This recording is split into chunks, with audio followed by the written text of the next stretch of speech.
All right. So I was sitting thinking, what would be the next class one that we should do? These are all Sarah's fault, by the way. She, browbeat me into doing all these kind of things and talking about the history. And I was like, oh, we should talk about the history of move ops. And I was like, that's a brilliant plan. And then Sarah's like, well, it would have been, but Kaz literally did that like yesterday. I was like, well, crap. So I thought about a department that is so important to what we do as goons and as the Imperium that not a lot of people get experience with because it's kind of one of our smaller groups. Uh, and then I went and poked the hell out of all the Diplos, and uh, we got a couple of them here to kind of talk about some of the fun stories of how the Corp Diplomatique actually works, the history of it. What do these guys do? Again, it is a small group. There's a relative handful of the guys who are in CD who do all of these kind of pieces. A lot of their work you guys don't get to see.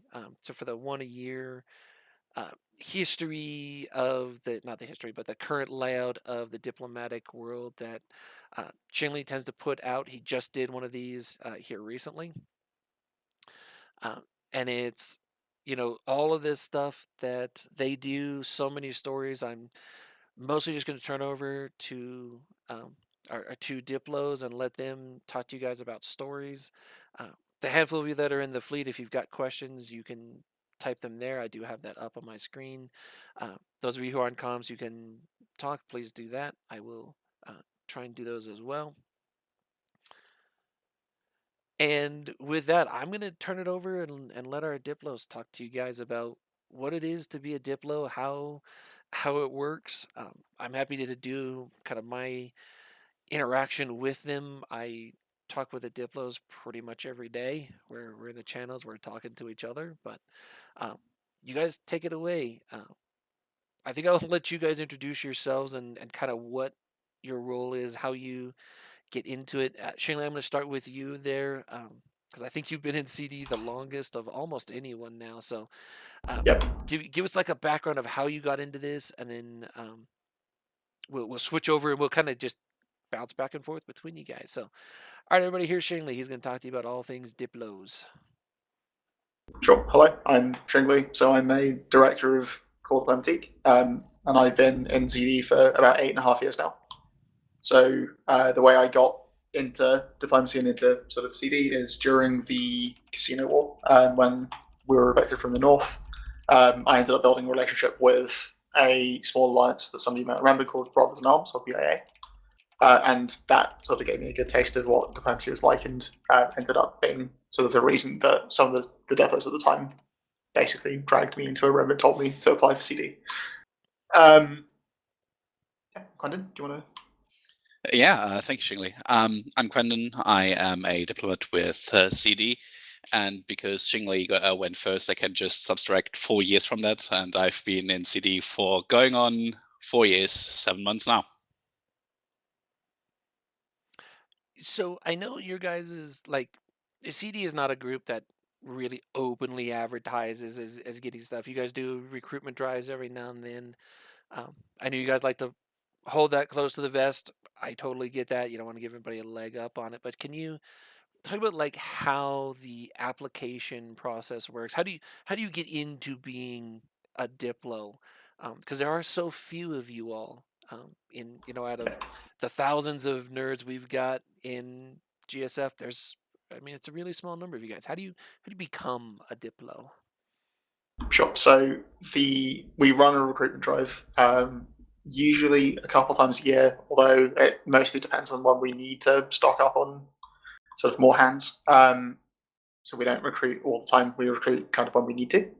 And the way it works is we will put out a recruitment post that will have a summary of what we do, a couple of links to videos. For example, one of our former head deathmatch guys, Silent, made a really useful video that goes over in quite good detail what being a deathlo is like and what the job entails and what is expected of you. Um, and there'll be usually some kind of question or some kind of like challenge.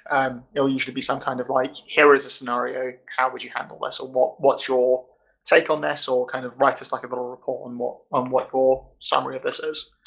And we'll get quite a number of applications every time. And then what we do is, as a team, we'll sit down and we will redo them all, and we will rate them, we'll rank them, and we're looking for a sort of number of things. But we're not expecting anyone to be, a fully fledged diplomat from day one. That no one really is going to be that unless they've done it before somehow. So we go through the list of applications, we read them all, we kind of rank them all, and then we take a portion of those through to the next stage. And the next stage is something we call Blueberry. Blueberry is what I like to describe as a couple weeks of playing Space D&D. Basically, we shove everyone in a room that we selected from the initial application phase, and we do a mixture of training and sort of testing, where we basically get people to talk us through their thought processes and see if they can pick up the skills. We teach them a lot about what we do and what we go through some like sanitized examples of things that we've done in the past, and effectively play kind of again, like I say, like a Space D&D game for a couple of weeks. And it goes through a few cycles. There'll be a few rounds. We'll narrow down the list until we have kind of our final selection of Diplos that we're going to onboard into CD. And the reason that we do this in such a sort of long and complex way is that CD is a particularly impactful role where you have a lot of agency to do a lot of things. You're effectively, as a member of CD from day one, able to speak on behalf of the Alliance, which is a really both impactful and powerful thing, but also a very, very high amount of responsibility. I have a question if you want, for you. Sorry, Jim, I have a question for you from Fleet. Can you be in CD without actually logging into the game and playing it? So basically somebody's saying like I kind of won Eve, but I still like this idea. How does that work? Are you guys logged into the game, or is this more of like a meta thing outside of the game? Or is it both? I can take that if it's all right with you, Shingley. Mhm. So, yes, you in theory can do the jobs that the diplomat does while not actively playing the game.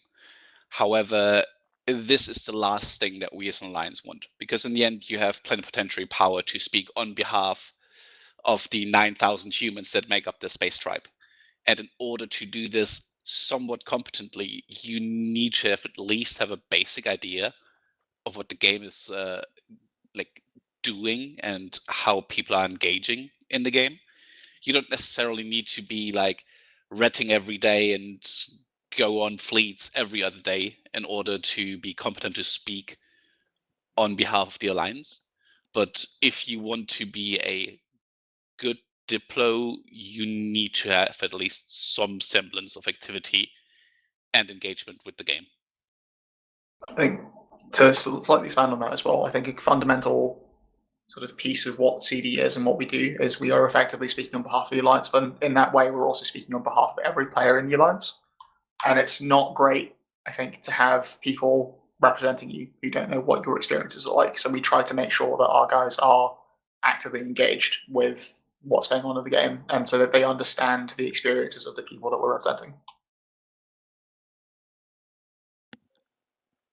And I got a thank you for you guys from that response. Marcus, I saw you keep there for a second. Did you have a question? No, just a miskeep. Quentin, do you want to? Is there anything about the Blueberry process that you wanted to sort of expand on? Maybe sort of giving an example of what the Space D&D thing I was alluding to is like. Yeah, essentially, what diplomacy is, like if you look into everybody who's ever publicly spoken on diplomacy, it's a large amount of reading and taking in information, and then a little bit of acting, and sometimes very intense acting based on some situation that's going on. And the way we tend to structure our Space D&D, kind of like a D&D campaign, is we take the highlights of where we'd like to see you engage with a certain scenario, and we're going to run a couple of these. In that way, it's like a condensed intro to the world of diplomacy, as a D&D campaign would be a very condensed version of running an adventure, minus the walking from place to place. So I met Scion Kumitomo many years ago at FanFest. I think it was 2014 or something like that. So shit, 10 years ago, something like that. Um, and he said that finding a diplomat, like the skills of a diplomat, is really like a hard thing to do. So what makes a good diplomat? You just said, okay, you do the recruitment post, you read this stuff, you get them into Blueberries. What, in you guys' mind, what does a diplomat need to be? Obviously, you guys are talking to people, but like, what makes a good diplomat? I know what Scion's response was, which I'll tell everybody, but I'm curious what your guys' view of what makes a good diplomat. What are the skills? What are the abilities? That kind of thing. I'd say more than anything else, it's a degree of self-reflection of yourself and your role in the game and what you're doing. It, of course, science, there's a sense of curiosity, there's rhetoric, there's analytical problem solving. But what I tend to look for is people who are self-reflected with regards to how they interact with people, and who essentially like to see behind the curtain and think about things. And that's mostly what we're looking for as well. There's a number of traits and sort of like it kind of blends in both the kind of rules of diplomacy and also kind of what makes a good diplomat, I think. So I think someone in Fleet Skilled mentioned having a big ego. I think having an ego is fine, but it's the ability to put that ego away and put yourself on the shelf, right? It's the ability to recognize that when you're doing this particular job, your job is reaching the best outcomes possible for your alliance and the people in your alliance, which means that your personal investments, your personal thoughts come second. In fact, they don't really factor into this at all. You're doing purely what is best for the alliance at every moment in time.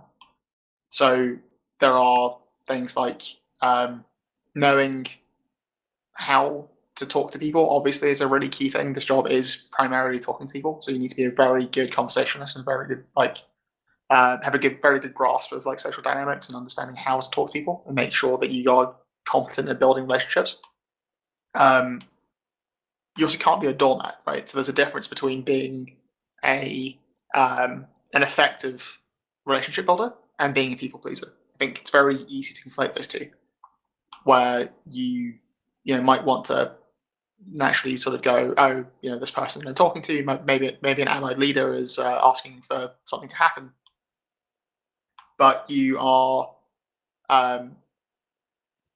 it's not your job to make everyone happy. It's your job to do what's right for the alliance, and so it's knowing how to navigate those situations is an important thing, and then also understanding that like I say, you can't be a doormat. You have to have a spine. You have to be able to say no. You have to be able to deal with quite stressful situations. There's a whole list of things, and I'm sure we'll get into it a bit more. But so being in CD is both quite a challenging thing that you need to be resilient to, but also it's one where realistically you need to be able to make those decisions sort of on the fly. So a couple of questions. Okay, well, actually, one question in Fleet there. You admitted you addressed the big ego thing there. That's, I mean, for anyone in leadership kind of a thing, you have to have the ability to talk with someone. That's not just a CD, as was mentioned earlier, right? That's a leadership thing. CD, you see that a whole lot. I think more as a front-facing piece. But Heidi had a question there it said, would you say you are not you when you are a Diplo for the Imperium?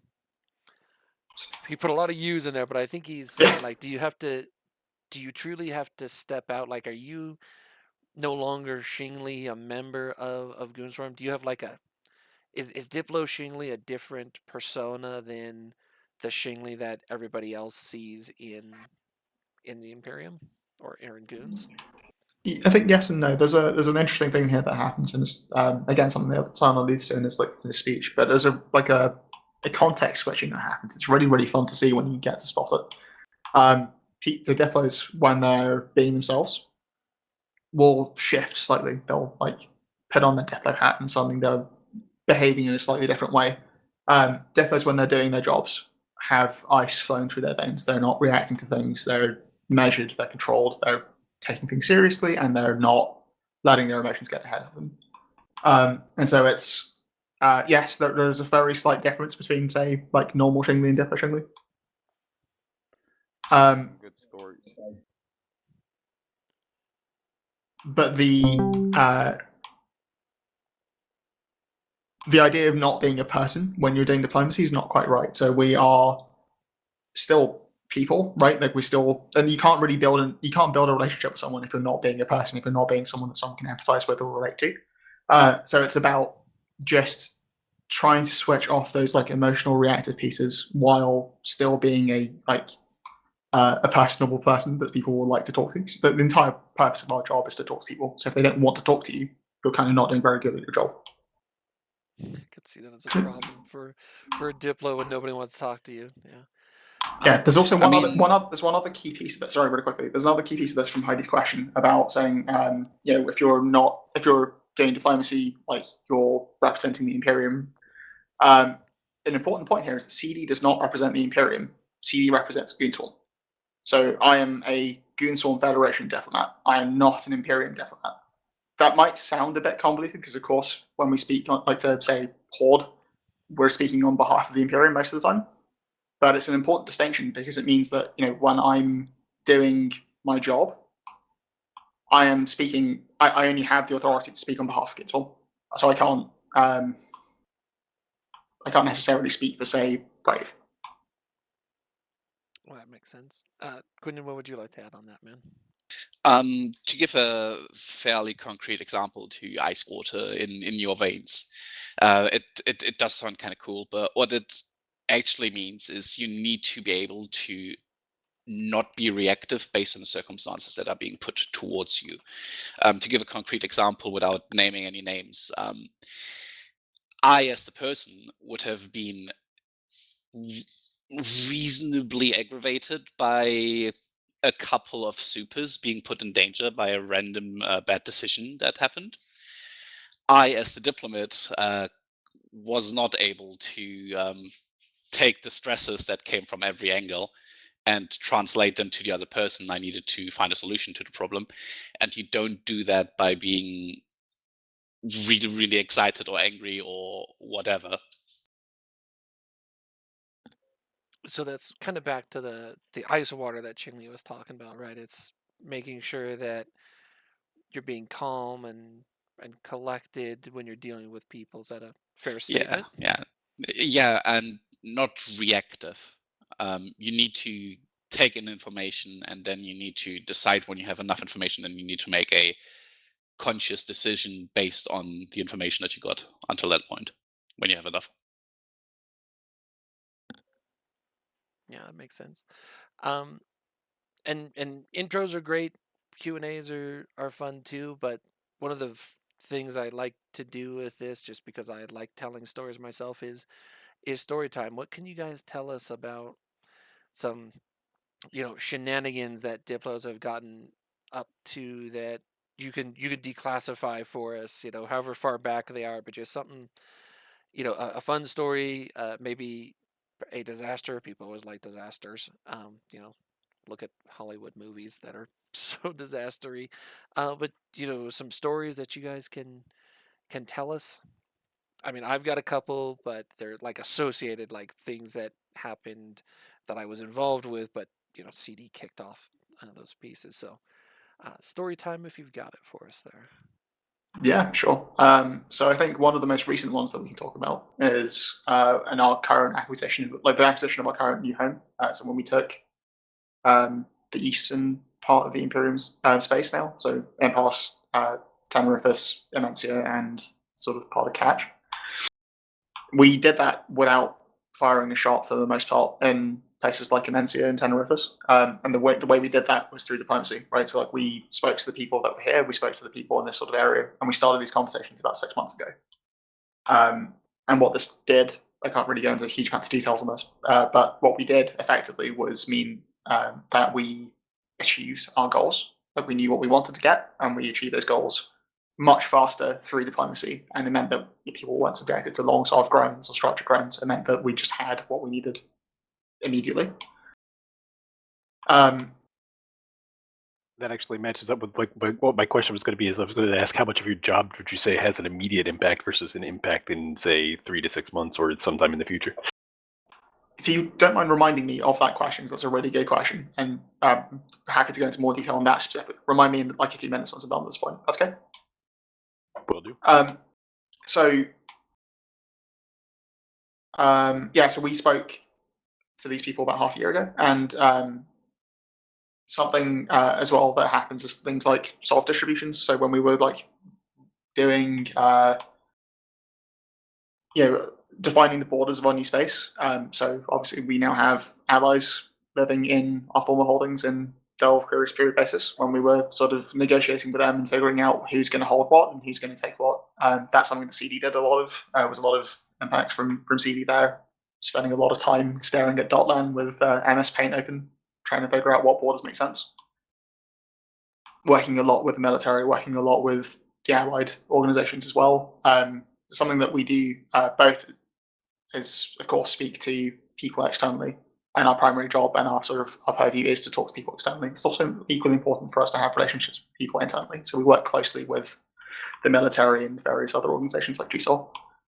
And then there are other things that we've done. So in the recent past, you might remember the Southeastern Agreement. So like a year and a bit ago, we had a agreement with Init and Horde and some other entities that a region of space was going to be allocated for smaller entities to take and just hold and have fun in, and that wouldn't be interfered with by the bigger coalitions. And that, while it didn't last for as long as we wanted, and while there were sort of violations from particularly from Pantam's side, to be honest, it's something that diplomacy made. That wouldn't have been possible without CD. That wouldn't have been possible without our intent there and our negotiations there. It's funny you mentioned that because it's practically how I ended up here. Yeah. I think that's true for a number of people. One of the other things that I'm going to hand over to Brendan to talk about as well is the impact of making friends with different groups and building relationships. So, Brendan, do you want to take this? Yeah, I mean, in terms of immediate and long-term impact, specifically when you're making friends, there's two things to consider. One is, as an individual diplomat, you will be engaging with people very much from your selection process onwards. And then there's the history of CD engaging with people based on certain rules, like never breaking your word, which has been policy for CD for the past 15 years. And this has paid off in multiple different ways. For example, when new alliances join the Imperium, they do not tend to write an application form deciding that from nowhere they want to join the Imperium. Most of the time, when an alliance or an ally decides to start working closer and then eventually joining the Imperium, they have been around the game for a while.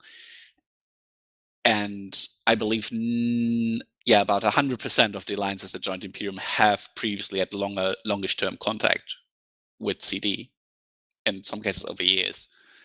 And that leads to them, when they decide what's next for the alliance, to decide for the Imperium. And on a smaller scale, this also happens when you are a Diplo individually. It happens fairly often that you get contacted by a person that you have engaged with 6-10 months ago about a new thing that will lead to a then presumably very immediate impact. That impact, specifically with regards to the new space that we got, leading to stuff like not needing to grind, not needing to contest the timer, people pulling down structures instead of us destroying them. And that is as much a function of people knowing somebody and having an existing relationship with them as it might be to threaten somebody, for example. So there's question is leading in again very much along this line here is so a diplomat is not just assigned to like friendly groups, right? We have diplomats with hostels like Horde or Frat or anything. How does how do you be a diplomat with a group that we don't like? How do you do that? So I it's think you want to take it, Shingley? yeah, sure. So I think there's the mechanism through which you do this is very similar, right? For building a relationship with a friendly entity versus a hostile entity, and the reason is that you're not talking to an entity as a whole; you're talking to individual people in that entity. So, for example, I'm talking to, say, hordes, Deathlows, or I'm talking straight to goblins. I'm building a relationship with that person as a person, right? So my relationship becomes the thing that we leverage to negotiate, to build sort of lines of communication. And so, do we have to be friends with Horde to speak to Horde? No. We can talk to everyone. We actively talk to Fraternity. We actively talk to Horde. We actively talk to everyone. But it's a question of, can you build a relationship with that person? And that working relationship doesn't have to be friendly. It doesn't have to be, you guys are best friends.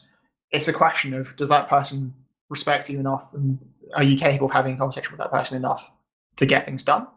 And then also, there's another piece of this, which is that, like I said, you're talking to people, right? So if I head up, say, you Ranger, every day to harangue you about space work, you're not going to like hearing from me, because every time you see me popping up in your Discord, you're going to go, "Fuck's sake, this guy's going to harass me about doing something or other." And I'm sure that's already the case. I was going to say it, but yes, but that's kind of my job description. But if I'm talking to you about fun things like if we have mutual interests, or there's something going on that's interesting, or if I know you're a particular fan of some sports team, and we're both interested in that, we can build a relationship and bond over those things. It's exactly like making a friend in real life, because that's exactly what you're doing, right? You're building a relationship with someone.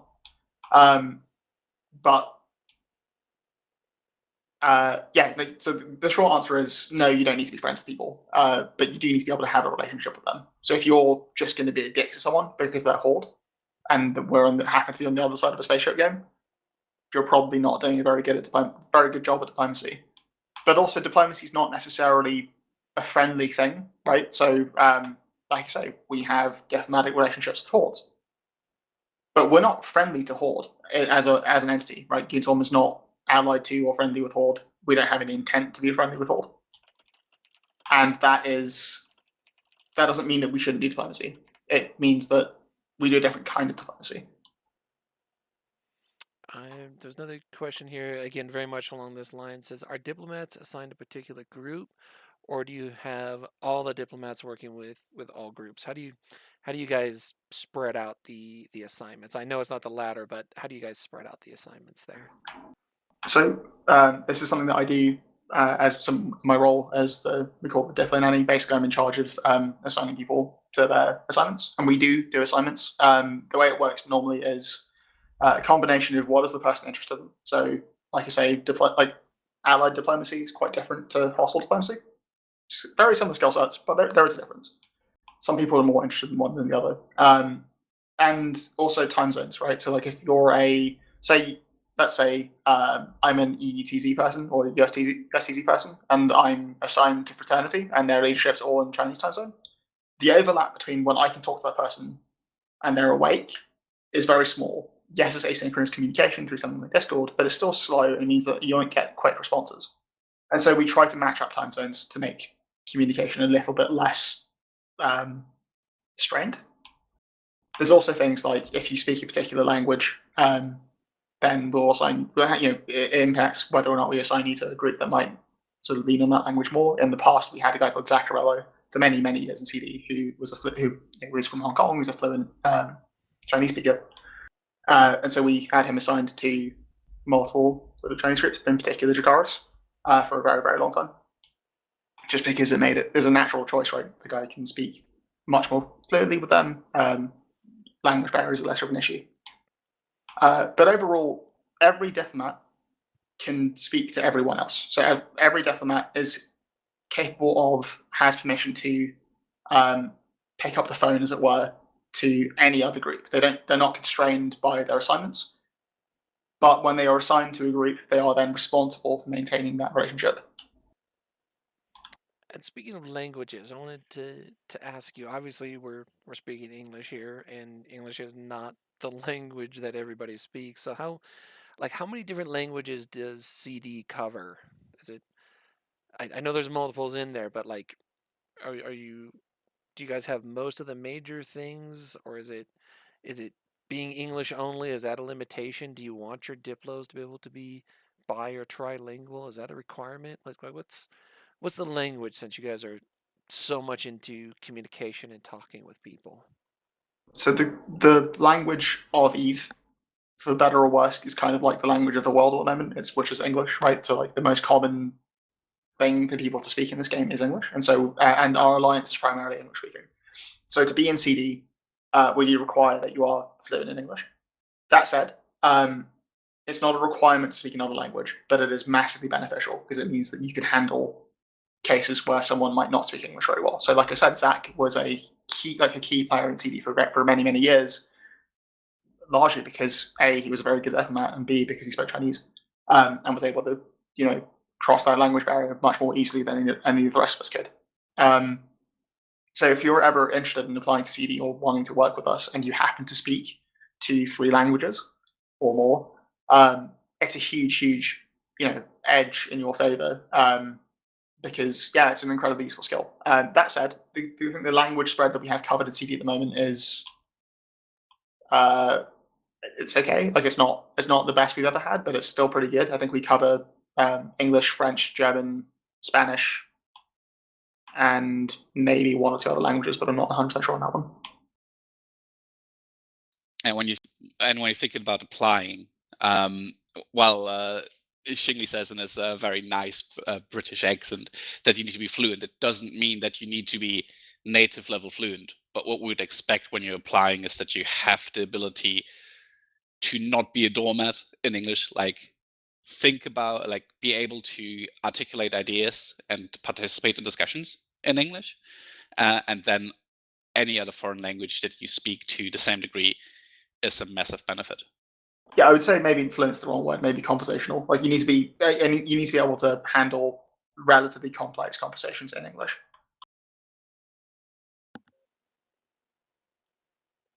Okay, any questions for anybody before we just have them do some more,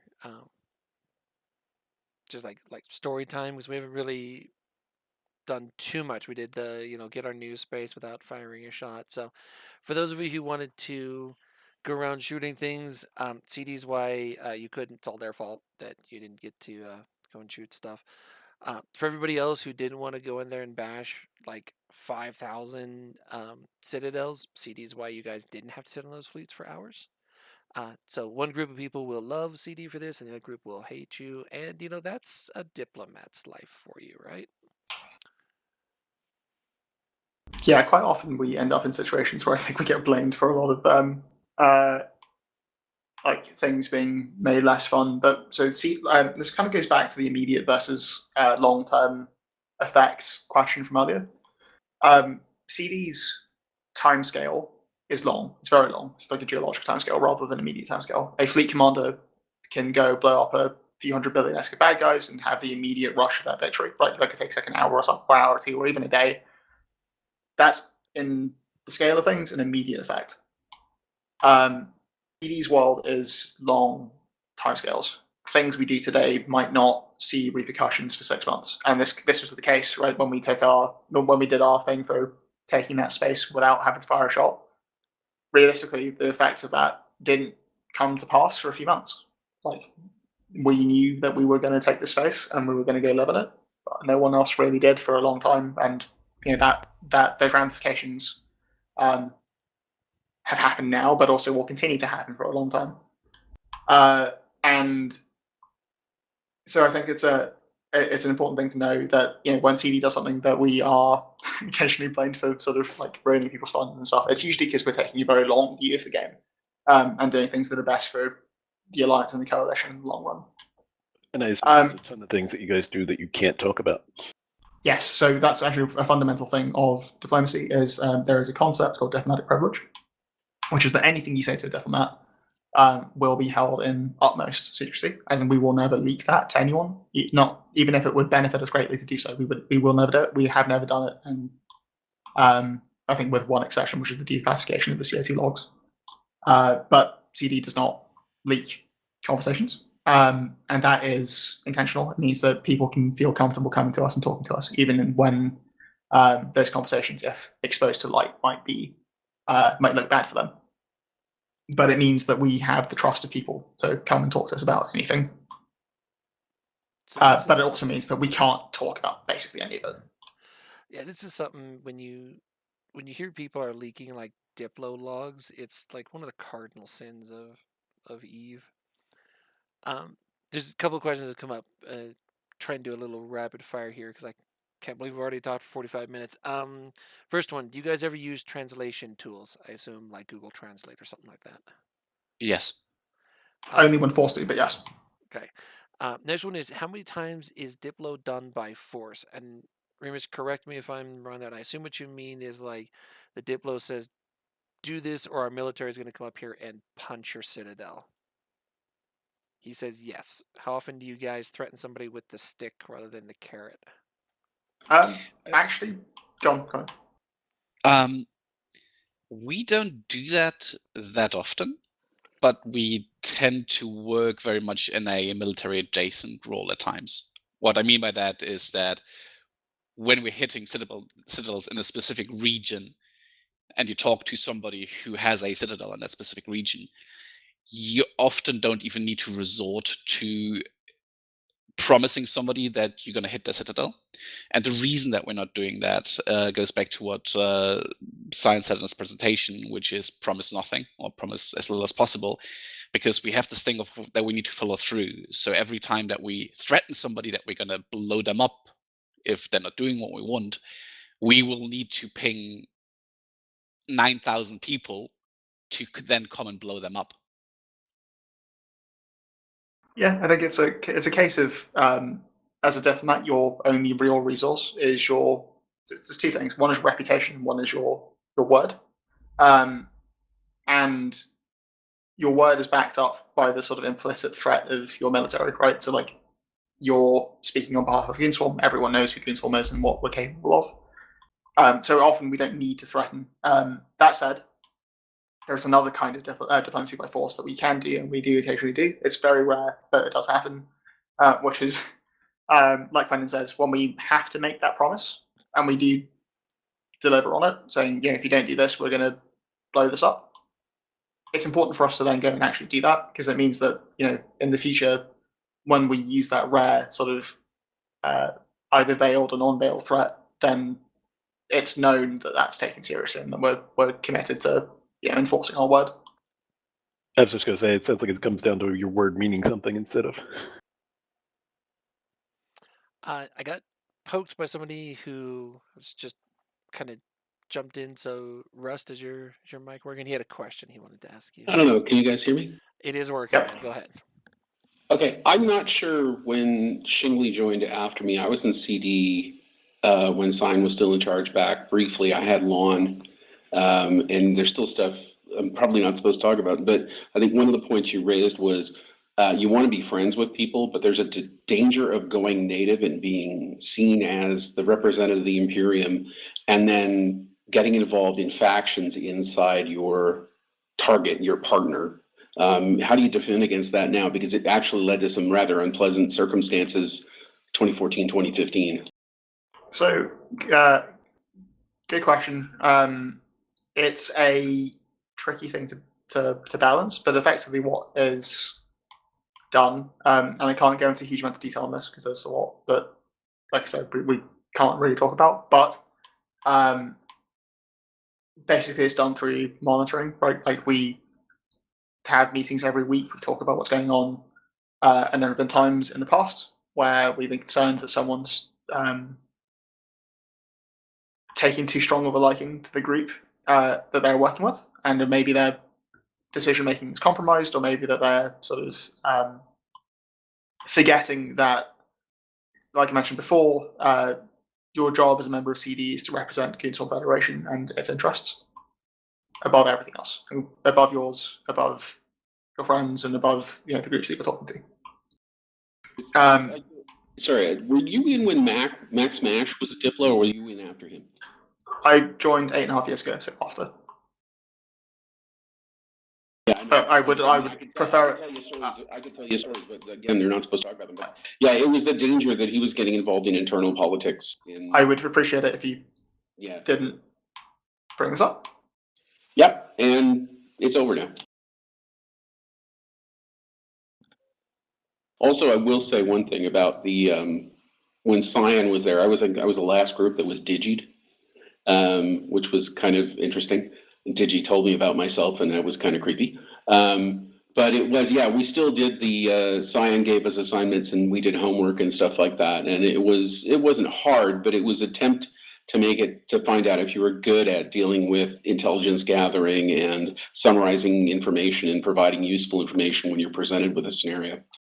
So one of the things we say in CD is that when you join, if you make it through Blueberry and you make it through the sort of recruitment process, you are a diplomat from day one. You have all the authority, all the rights as a diplomat, right? So it means your voice is the voice of Goonswarm.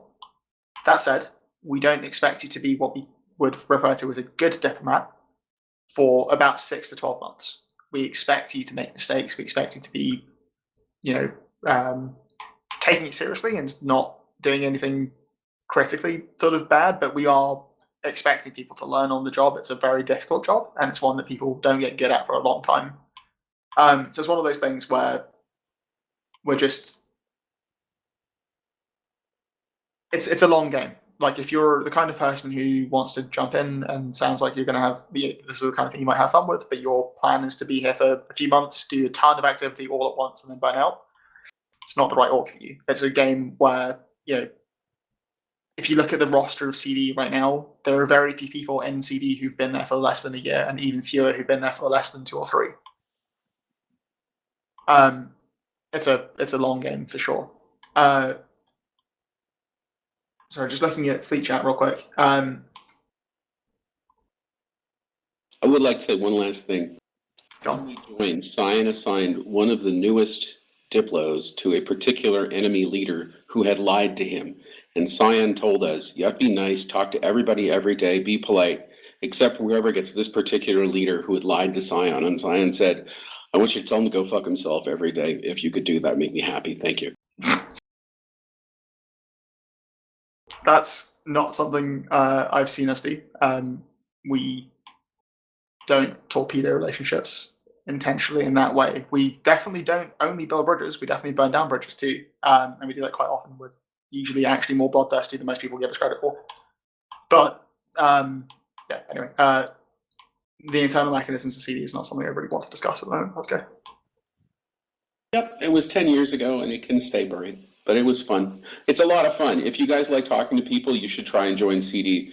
It was a lot of fun. It turned out I really wasn't that sort of person, so I didn't last very long, and I just was allowed to leave quite quietly. But it was a great education, and you get to meet a lot of interesting people who know a lot about the game and politics and diplomacy. You'll learn a lot while you're doing it. So I'm going to grab a question real quick from Fleet Chat. So I saw how much of CD is dealing with internal politicking. When you say that, Remus, do you mean inside of Goonswarm or inside of the Imperium? Because to clarify, we don't. Okay, so inside Goonswarm, we do help with drafting of policies, and we do help with writing policies and sort of putting them in place. We do not handle internal things. So, for example, if one corp is upset with another corp, that's not a CD job. That's an internal affairs job, or more likely a ranger job. That's not for CD to do. We are foreign policy only, which means everyone who's not Goonswarm. So this. Sorry, go ahead. I don't care. So this is something to where I sit with the CD guys on a regular basis, and it's, hey, this has come up. It's an internal thing to Goonswarm that goes to me, to the IA team. Or conversely, something comes to IA and it's like, okay, well, that's a CD thing, and I pass it on to them, or we have it passed on to CD. So in you do have to just be careful because CD is dealing, as Shinley just literally said, outside of Goonswarm. Inside of Goonswarm, it goes to our internal affairs team. There is sometimes some overlap where you've got like somebody inside of Goonswarm has done something to somebody in Brave or Lon or TNT or Sigma or something like that, and then it's both, right? We'd sit down. Yep. And the two of us would do it. It could be me and Shingley, it could be me and Ralos, me and Wing. Wing and I were dealing with something yesterday. There is some overlap between the two, but there is a distinction there as well. Right, and I guess something to sort of like to say as well is like the size of the CD team is like compared to Sunwalk's pretty small, but there are about 14 of us if I remember right. Yeah, a decent sized like group of people. So, yeah. Yeah, there's like about a dozen of us in total. So there's a lot of like people who handle different things, and also lots of us have different space jobs. Like I believe Quentin's also in GSOL, and among other things. Reba, so you think I have a lot more jobs than you thought I do? That's typical of most of the members of the directorate. It's pretty rare that somebody in the directorate has one space job. I honestly cannot think of anybody who has just one. Well, maybe Rio, because we literally just hired him like a week ago. But that won't last long. Yeah, that's not the way that it typically works. Heidi, you asked how many alliances has CD killed over the years. Before I ask Shinley to answer that, something to bear in mind, guys, you cannot kill an alliance in EVE unless you break the will of its members, right? You cannot force an alliance to disperse, right, and just go into nothing if their members are willing to be together and still do stuff. What will they do? They will reform their alliance. They'll put a dot at the end of it. NC totally didn't do that, right? That has never happened where somebody just puts a dot at the end of their name. This is something you cannot kill alliances like that if the members are still together. We proved that during Vietnam 4 years ago. They tried pretty hard to kill us, but since you all nerds kept logging in and going on the fleets, we're still here. Shinley, Quentin, do you guys want to add anything to my bloviating on that one? So in terms of like killing alliances, this is a statistic that is of interesting importance to CD in the sense of we actually don't like killing alliances, right? So it's not a thing that we ever really intend to do unless we absolutely have to.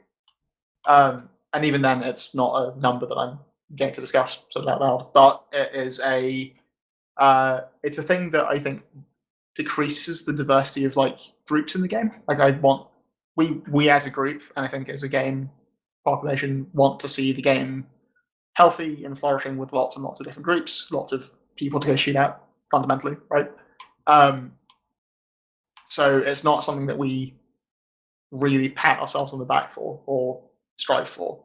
We want the game to be fun for as long as possible. It's why we did things like try to set up the Southeastern Agreement. It's why when B3 was up in the north, we were fixated on trying to make sure they stayed alive. And when that wasn't possible, only then did we do any other kind of action.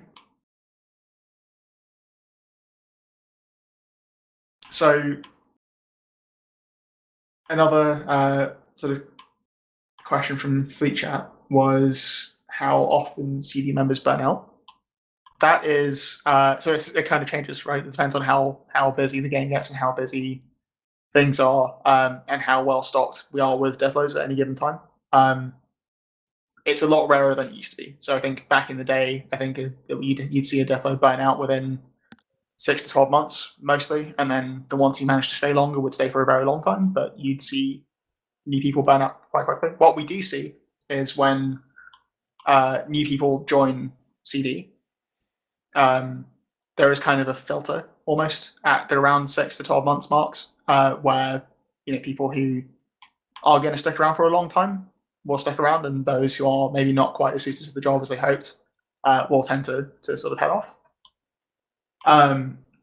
But the overall thing at the moment is, for example, we've not recruited in about a year, and that's because none of our diplomats since that recruitment drive have left, and so we don't need to replenish our ranks because we're stocked and active, experienced diplomats, and that's the most valuable resource we could hope for. So there's no reason to add more people. The other thing that burns people out, as well as having too much work to do, is not having enough work to do. So it's kind of a balance to strike between having too many hands and having too few hands.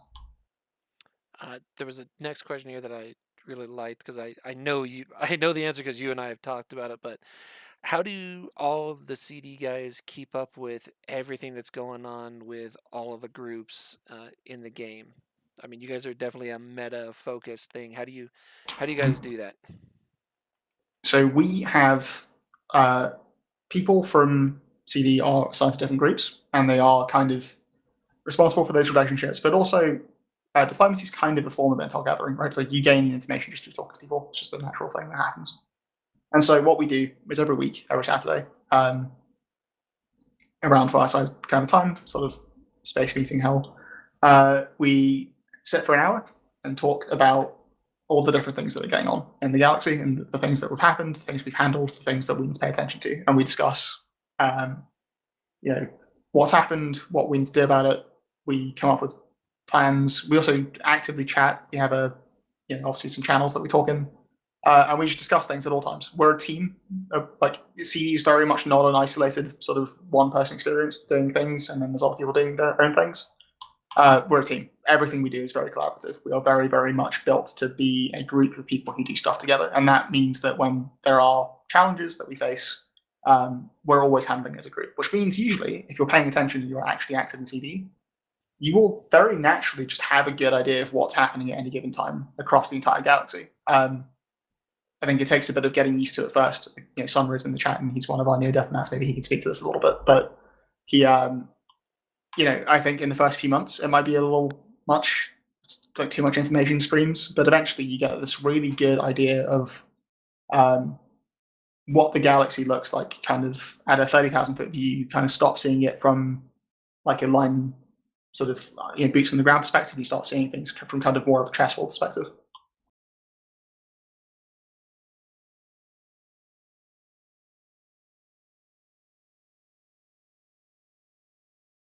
That's a very good question that you're posting there, Transa. So the question is, as we deal with a ton of other organizations, what are overall thoughts on the state of the game with recent expansions? And I'm going to preface this with, this is very much my opinion that might be informed by what I see as a member of CD, but it's not the Alliance opinion overall. I believe that CCP have been in a rut of trying to figure out from outdated economics what they want to change in their game by putting increasing scarcity everywhere and trying to create objectives that people want to fight over.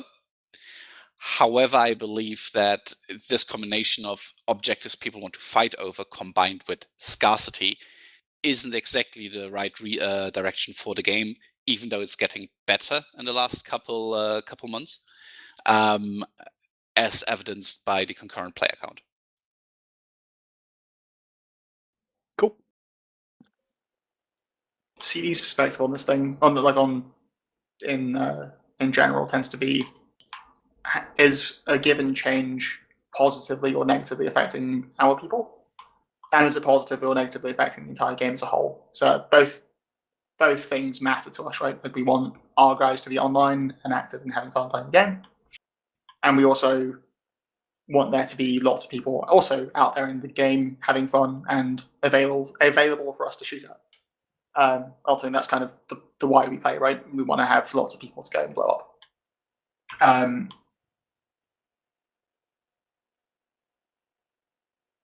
So it kind of comes down to that. Yeah, and mechanically, what would be better for the game, I think, is if EVE wouldn't be that much of a N+1 game as it has been in the past couple of years, which which we've seen has kinda moved to a 2-block thing, which is also what you see when you look at, for example, the map of Chinese servers. So everything that allows smaller groups to actually stake a claim and thrive is what we would believe would be good for the game, which you can see in the experiment of the SEA, for example. Makes sense to me. So there's Just a two couple. questions just got posted. One's a short one, the other one's a little bit longer. So I want to do the short one first. Um, what was your favorite Diplo deal that you have made? I will grab this one if that's okay, because I can't really talk a huge amount of detail about this, but there was a situation that happened a number of years ago where a region of space was suddenly vacant, and we needed to make sure that it was controlled. We didn't want just anyone in there, and so what I did was I grabbed a few alliances who were semi-friendly to us, kind of had been poking around, wanting to be kind of aligned with us, and pulled them together in a little puppet coalition. And I basically ran a little like shadow coalition for about 6 months. So they made a coalition. They were like had name, a logo, and services and all this stuff. But they were kind of following my directives at all times. And unbeknownst to their members, there was this kind of bizarre thing that happened for about 6 months, where there were about 4,000 players kind of directly under my command, which was a very weird experience. But I mean, one of the coolest things we've done in the game, and purely through just words. Like there was no fleet undocked from our side ever. No one ever really had to do anything. It was just me kind of doing stuff, controlling a region space. Yeah, that's fun. I've got one, and now again for the record, guys, I am not CD. This was done in conjunction with a member of CD, where we set up a relationship. That CD member came to me. We were doing some industry kind of pieces, and we got a full relationship going with somebody building things. They would supply us with stuff. We supplied them with stuff, and it turned out to be a very beneficial thing. It was a lot of fun, because this person's in a group that doesn't really interact with us, and he didn't know who I am, and it was the funniest thing because he knew our Diplo, and would talk to our Diplo, and our Diplo just introduced me as an industry guy, which was true enough at the time, but he never learned who I actually was, which I thought was hilarious. It's one of the quick one I can tell that's actually in a bit more detail. That's kind of funny and quite wholesome, which is actually that how Shadow Ultimatum ended up joining the Imperium. Which is so they were a very small, very new alliance in Cloud Ring for quite a long time, and they wanted to be closer to us. And they built a relationship with Init first. No, it wasn't that up, Remus. I don't know where you got that from, but no. I'm also not going to confirm or deny anything about these details. There's a very good reason why I'm not doing that. Anyway, so Shadow Ultimatum were living in Cloud Ring, and they were building a relationship with Init, and it was in the Imperium at this time. And the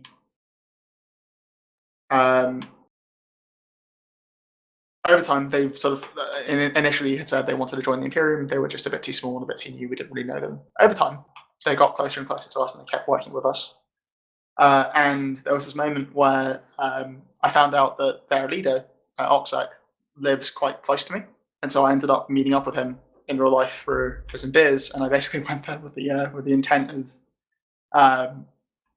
basically feeling out what this guy was like, whether or not his group was kind of ready to join the Imperium, because doing that would have put a target on their back, so I wanted to be sure.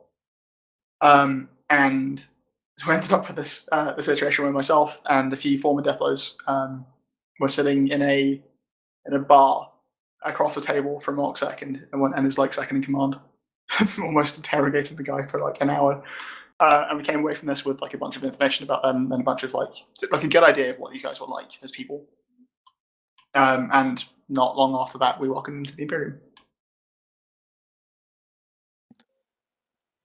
Neat. Okay, now we've got the more complicated question. Before we get into that, I will tell you guys we've only got about another 20 minutes, and then we're gonna have to close it down because I have to get ready for the meta show today. but the question is like with Init resetting the Imperium, like Horde resetting parts of Winterco. Goblins just announced that today, maybe. Um, do you guys in CD get a heads up or a warning? Are you caught like by surprise? A little bit of both. It depends. There are times where we have a lot of advance notice. So, for example, the move from Delve to Tenerife, was something that CD knew about for 6 months, something like that. There's a lot of things that will happen that we have significant heads up for. Sometimes things happen sort of very quickly, or news breaks, and CD will maybe have like a day's notice or a few hours notice. It just depends on the timelines that happen, right? So that we're not prescient, can't just know everything. But we do tend to have a good idea of what might happen. So we're very rarely surprised. I can't give specifics beyond maybe us moving, but there are times where we've definitely been given information at the same time as everyone else. That's definitely happened, but it's rare. We usually expect something before it happens, just because we have a finger on the pulse everywhere. Now, I like this kind of second question there. Do people ever come to CD like an outside power and ask for your guys' advice on moving to new space or doing anything like that? Yeah, it definitely does happen. So one of the things that happens is because we have a reputation for kind of being adults in the room and never breaking our word and never leaking anything. People will tend to talk to us about things that they are planning or sort of want to do. Partially, I think sometimes to get our reaction of how we'd react to them doing something like that, in case they are worried that we might respond in a kind of hostile way. Or sometimes we even get used as mediators in conflicts between groups. Like, again, because we have a reputation for being kind of trustworthy, we occasionally end up in a situation where we're sort of asked to mediate and sort of help negotiations along. That is quite rare, but people coming and talking to us about stuff that they're going to do in advance just because they want to get our input happens actually fairly frequently. And kind of one of our last things that I want to talk about this is, we are famous in Goonswarm for always keeping our word, right? For honoring any agreement that we have. How big of a draw is that for people when you sit down to negotiate with them? Like, does that help with that reputation? It definitely does, because I think there's two things that play here. One is the reputation of CD itself as a trustworthy group to work with, and also the reputation of Goonswarm as a whole, both in terms of being trustworthy. We always hold our promises. That's always been a thing that we've been very loud about and very happy, proud about. But we're also one of the game's largest powers, right? Like, I think it's a fundamental truth that there are two major groups, and like the two biggest groups in the game are us and Horde.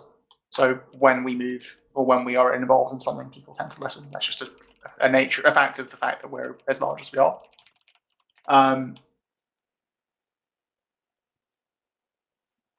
So in terms of it helping negotiations along, I think it massively helps in the sense of when we speak, we're taken seriously at all times. I don't think anyone ever really gives us too much of a runaround, and when they do, it tends to be at their loss. Oh, guys, as I mentioned, I do have to jet in the not too distant future, so we'll do like 5 more minutes of questions if anybody's got any. Go through chat here again. So Ted McManfist is Space Dad. He he brought me up into the kind of the world of leadership, into what was called Little Bees at that point in time. So the Keep Star in ULX is named after Ted. So he's Space Dad.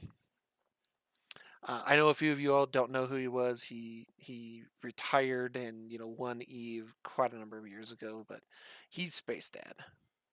Space Grandpa. All right, I'll give you that one, Remus. That's I might be okay with that one. I answered this question, so Shanley, correct me if I'm wrong on that. Other groups do have organized Diplos, right? They obviously don't call them CD, but they've got an organized Diplo core or whatever they call them, correct? Kind of. So CD, I think, is unique in the sense that we're one of the very few, if not the only group of this level of organization and scale.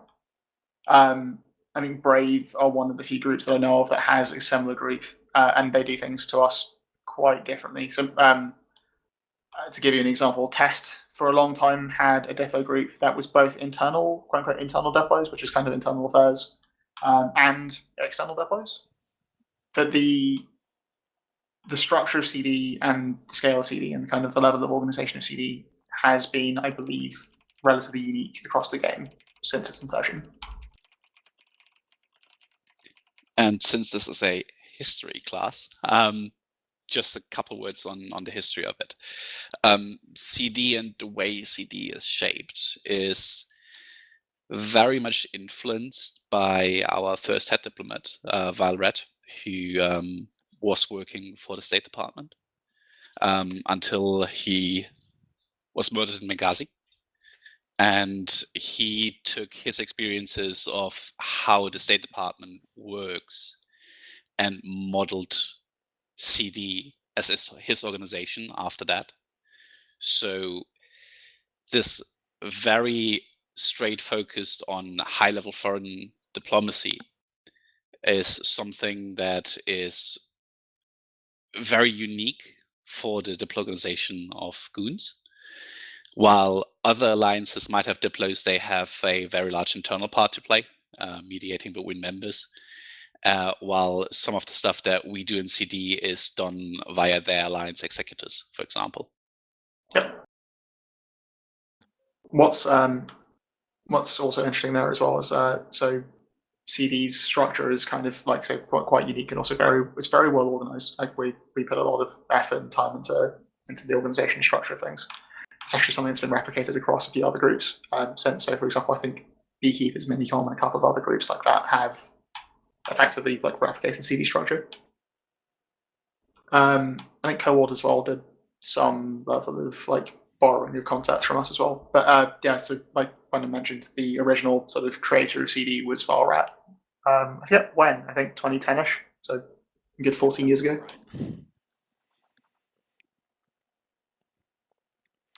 So CD is also definitely the oldest organization of its kind. Yeah, makes sense. Okay, guys, last call for any questions that we've gotten, and we'll say goodbye to our Diplos for the day. Jim Quinlan, thank you guys for being here so that we can talk to you about an area of the org that so many people see your diplomatic update that you do once or twice a year, and otherwise they don't know too much about you. Okay, now we got a question post here. Let's quickly answer Docs. So we definitely tailor our approach to the specific person. One size fit all doesn't work. So, and particularly when you start taking into account cultural differences. So, for example, one of our allies is Dracarys. They're a largely China-oriented alliance.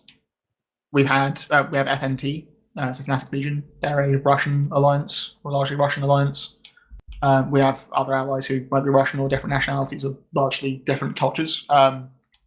A one-size-fit-all approach does not work. So we tailor our approach to everyone like that we speak to. Like if we have information on them that we can adapt to, then we will adapt. It's also something that you actually see when Diplo speak to people. You can see it if you're paying close attention, or sometimes it's actually very obvious. They'll adapt the way they speak quite often, like the way they type, the way they talk to people, into very different styles depending on who they're speaking to make sure that they are as clearly understood as possible, but also B, to generate as much rapport as possible.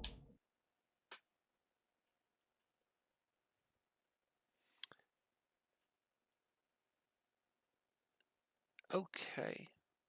All right, guys. Thanks for coming out. I hope you all enjoyed this.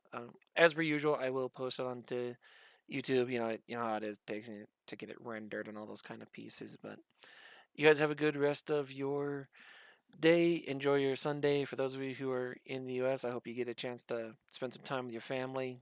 Coming up, we do have the holidays here in the U.S. for this coming week. Have a good one, guys, and enjoy the rest of your day, weekend, night, whatever time it is for you. Thank you.